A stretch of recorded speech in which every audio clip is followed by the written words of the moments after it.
هم خير من خلق الإله ومن ضرى، كانوا قواميس الهداية للورى. كم كان في أنبائهم من عبرة للناس، ما كانت حديثا يفترى.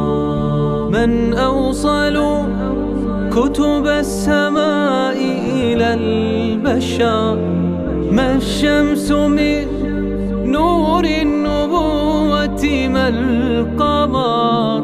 فقفوا على آثارهم وزنوا بها أعمالكم، واستلهموا منها العبر.